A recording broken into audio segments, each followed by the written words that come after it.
Já, Freyr, til hamingju með þennan árangur. Takk fyrir. Markmiðunum fyrir mót, náðuð þeim öllum? Já, við settum okkur enda markmið fyrir nokkrum umfyrum að enda mótið með að fá 17 mörk á okkur, það náðist ekki. Það er eina sem ég er ósáttur við í sumar.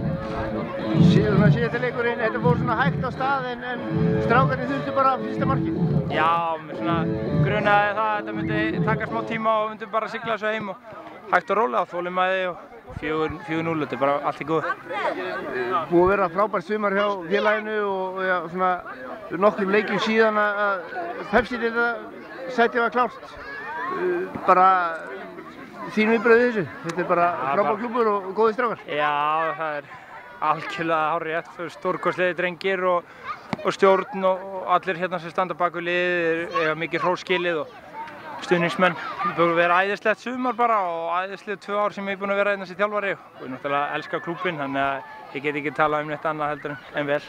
Við ekki svolítið athygli að hérna í sumar rosalega mikið að bara uppöldum strákur sem að byrja hérna bara á þúfunum. Já, það er bara þannig og verður alltaf þannig í leikni að uppaldir strákar munu spila og svo lengi séu þeir nógu góðir. Ef þeir ekki nógu góðir þá fer klúbburinn bara neðar og neðar. Það er eins gott að hafa bara yngri flokkastarf í lagi og skilja upp svona gæðum eins og við erum með í liðinu í dag og þessi strákar halda bara áfram að spila svo lengi sem við standi í lappirnar. Dugur það að vera með svoleiðis lið og svona 80% þennan mannskap í efstu lið? Já, það dugur alveg. 80% af þessu liði mun standa í lappirnar og rúmlega það og svo bara fyllum við upp með nokkur leikmönnum eða bara eins og hverju ári eins og við gerum fyrir þetta ár. Við fengum held ég 3-4 leikmenn á og allir styrktu þeir liðið og hópinn og við munum gera það bara aftur og þetta verður bara æðislega spennandi. Þú segir við, verður þú á liðalínunni þannig í næstu þitt? Já, ég er náttúrulega að tala þannig, við erum náttúrulega vinnum í þá átt að vera með þetta þannig. Ég meina, við erum ekki búin að tala saman, við og stjórnin, þannig að það hlýtur að gera fljótlega næstu viku.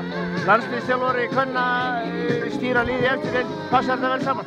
Já, alveg eins og í fyrstu deild, það bara gekk rosalega vel og næsta landsliðsár byrjar ekki fyrir enn í september undankeppnin, þannig að það verður ekkert vandamál ef við viljum hafa það þannig. Takk fyrir það.